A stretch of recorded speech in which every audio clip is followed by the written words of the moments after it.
मसाइल है जिसके लिए बहुत ज़रूरी है कि आपको एक एक्टिव, एक हरकियाती एमएलए की ज़रूरत है।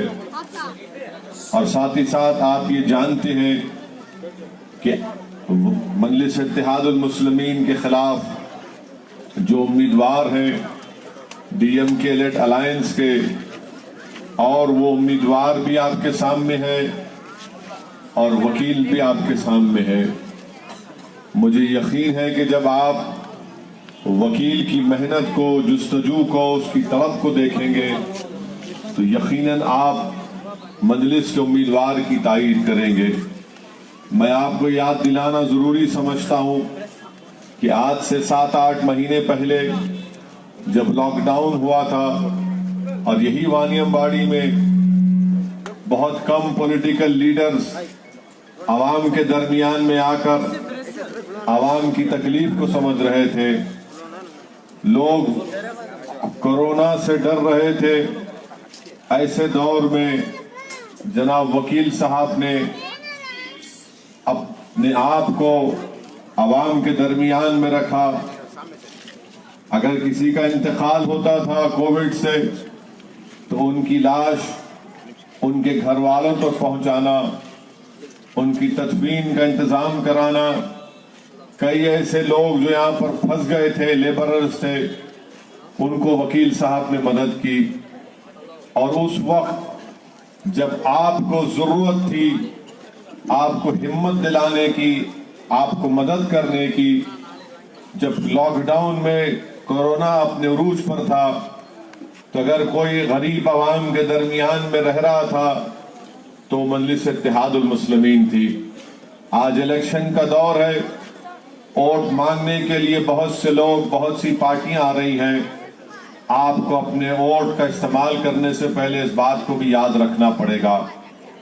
आपको ये बात भी बहुत जरूरी है समझना कि हमारे मद्दे मुकाबिल जो मुस्लिम लीग के उम्मीदवार हैं, मैं रास मुस्लिम लीग पर तनकीद कर रहा हूं, बल्कि तनकीद हकीकत पर मुबन्नी है।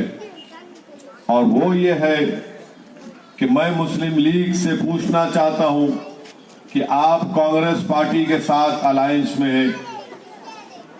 जब बाबरी मस्जिद का फैसला आया, यही कांग्रेस पार्टी के कमलनाथ जो एक्स चीफ मिनिस्टर है मध्य प्रदेश के, उन्होंने कहा कि मैं अपनी तरफ से चांदी के ईंटें दूंगा। मुस्लिम लीग का उस पर क्या मौक़िफ़ है? जब जजमेंट आया तो कांग्रेस पार्टी ने उसका वेलकम किया। मुस्लिम लीग का उस पर क्या मौक़िफ़ है?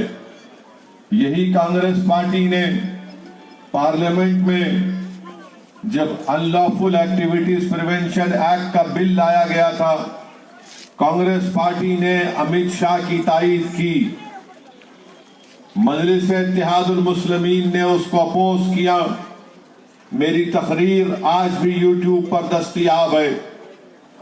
2008 में भी जब कांग्रेस की यूपीए हुकूमत थी, चिदम्बरम ने यूपीए का बिल लाया तो मैंने उस वक्त भी उसका अपोज किया था, उसके खिलाफ वोट दिया था, डिवीजन का मुतालबा किया।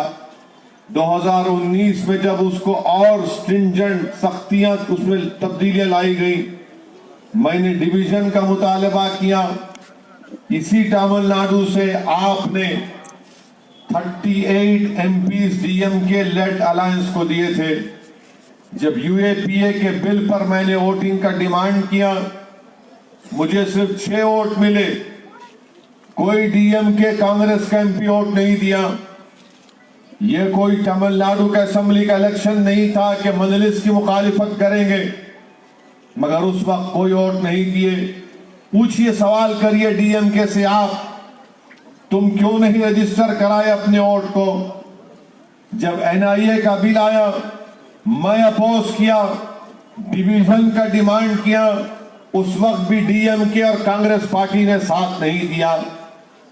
ट्रिपल तलाक का कानून आया, मैंने डिवीजन का मुतालबा किया, कहां थे डीएमके के लोग? वॉकआउट करके चले गए। ट्रिपल तलाक का बिल का डिवीजन का मुतालबा किया, कांग्रेस पार्टी साथ नहीं देती है। CAA का कानून आया, डिवीजन का मुतालबा किया, फिर गए आखिर ये कौन सी पॉलिसी है डीएमके की, कांग्रेस की और मुस्लिम लीग की? आखिर क्या चीज है कि आप एक ड्रामा करते हैं, वो एक ड्रामा करते हैं और तीनों के तीनों प्यारे मिलकर वानियमबाड़ी में मजलिस इत्तेहादुल मुस्लिमीन के खिलाफ इलेक्शन लड़ने आते हैं। ये इनका असली चेहरा है। और जो लोग आपके दरमियान में आकर कह रहे हैं कि डीएमके को वोट देना है सेकुलरिज्म के लिए, मैं आपसे सिर्फ दो बात करके अपनी बात खत्म कर दूंगा, क्योंकि एक और जलसे में जाना है। डीएमके एडीएमके दूध के धुले हुए नहीं है, एक हम्माम में दोनों नंगे हैं। कैसे नंगे बताता हूं मैं आपको। अप्रैल 30, 2002 आप लोकसभा का रिकॉर्ड उठाकर देख लो। यही डीएमके ने, नरेंद्र मोदी चीफ मिनिस्टर थे गुजरात के, अटल बिहारी वाजपेयी मुल्क के वजीर आजम थे, डीएमके ने लोकसभा में जो मोशन लाया गया था उसकी सपोर्ट में वोट दिया। सुल्तान सलाहुद्दीन ओवैसी मजलिस के साबिका सदर मेरे मरहूम वालिद ने बेबाक तरीके से मुखालिफत की और वोट दिया। बताओ मुस्लिम लीग वालों, क्या यह बात सच है या झूठ है? मैं पूछना चाहता हूं। आपने उनका साथ दिया, एडीएमके भी साथ दिया और साथ है। इसीलिए मैं आपसे कह रहा हूं, ये सेकुलरिज्म के नाम पर जितना धोखा भारत के मुस्लिम माइनॉरिटीज को तमाम सेकुलर पार्टीज दिए, शायद ही किसी ने दिया होगा। इलेक्शन आता है, हमारे सामने लाकर खड़ा कर दे सेकुलरिज्म को बचा लो, बीजेपी को हराना है। यकीनन बीजेपी को हम मुकाबला कर रहे हैं। कौन मुकाबला कर रहा बीजेपी से? 60 साल से जनसंघ से, आरएसएस से कर तू मुकाबला कर रहे, हम मुकाबला कर रहे। किसकी मस्जिद को शहीद किया गया, हमारी या तुम्हारी? किसकी मस्जिद पर आज वहां पर हमारी मस्जिद नहीं है? किसका सीना जलता है? हमको तकलीफ है। किसका फसादात में घर जलता है? हमारा घर जलता है। किसके बच्चे जेलों में जिंदगी, उनकी जवानी बर्बाद हो जाती है? किसके? हमारे बच्चे। आप हमको मत सिखाओ। मैं आपसे वानियमबाड़ी की आवाम से अपील कर रहा हूं कि खौफ की बुनियाद पर, डर की बुनियाद पर आप ना मुझे वोट दो, ना वकील को वोट दो, ना किसी को दो। उम्मीद पर वोट दो। आप बेखौफ होकर मजलिस इत्तेहादुल मुस्लिमीन को वोट दीजिए। यहां से आपका एमएलए कामयाब होगा, ये मजलिस का एमएलए होगा, वानियमबाड़ी का एमएलए होगा, मुस्लिम लीग का एमएलए। डीएमके की गुलामी करना पड़ेगा, स्टालिन की गुलामी करना पड़ेगा। और डीएमके माजी में बीजेपी का साथ दे चुकी है।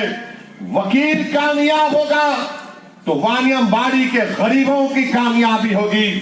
वकील कामयाब होगा तो आपके दिल के जज्बात की तर्जुमानी तमिलनाडु के असेंबली में होगी। लोग बोलेंगे, अरे अगर एक एमएलए जीतेगा तो क्या करेगा?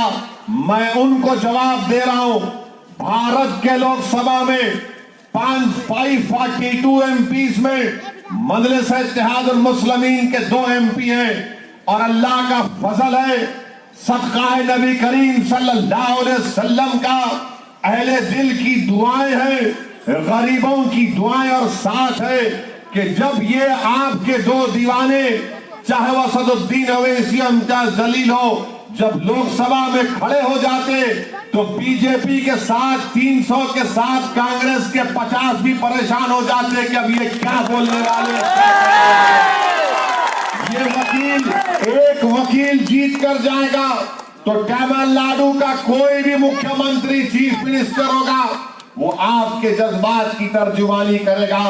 वो ना सिर्फ वानियमबाड़ी के लिए लड़ेगा बल्कि तमिलनाडु के दलितों के लिए, तमिलनाडु के बैकवर्ड क्लास के लोगों के लिए, तमिलनाडु के हमारे विजयकांत के चाहने वालों के लिए, टीटी दिनाकरन के लिए, इन सब के लिए एक आवाज बनेगा। आज तमिलनाडु की सियासत में आपको ऐसे लीडर की जरूरत है, वरना जो डीएमके एडीएमके से जीत के जाते, ये जबान के गूंगे हो जाते, आंख के अंधे हो जाते, कुछ हरकत नहीं कर सकते, क्योंकि इनको उनके अलायंस के मुताबिक चलना पड़ेगा। अगर आज आप यहां से वकील को कामयाब करेंगे तो मैं भी वकील को नहीं बोल के बोलूंगा ये मत बोलो वो मत बोलो, बल्कि आपके दरमियान में खड़े होकर मैं आपसे वादा कर रहा हूं कि वकील आपके जज्बात की तर्जुमानी करेगा, वानियमबाड़ी के लिए लड़ेगा, दीवाना लड़ेगा। और ऐसे लोगों की आपको जरूरत है। ये 60 साल से अक्लमंद जीत के जा रहे, अपने आप को अक्लमंद बोलते, मगर दिल इनका डरते रहता। क्या स्टालिन डरते कि, क्या बोलते कि, एडीएम के वाले क्या बोलते कि, अरे किसी से नहीं डरना है, ना असदुद्दीन ओवैसी से डरना है, ना स्टालिन से डरना है, ना मोदी से डरना है, ना राहुल से डरना है, बस सिर्फ अल्लाह से डरना है और गरीबों के लिए लड़ना है। ये मजलिस इत्तेहादुल मुस्लिमीन का पैगाम है। इसीलिए मेरी आपसे अपील है कि बेखौफ होकर 6 तारीख के दिन निकलकर पतंग के निशान पर बटन दबाकर एक नई हिस्ट्री क्रिएट करिए। तमिलनाडु के पॉलिटिक्स में वानियमबाड़ी की तरक्की के लिए बहुत जरूरी है कि यहां से आप अपने उम्मीदवार को कामयाब करिए। मुझे इजाजत दीजिए, एक और जलसे में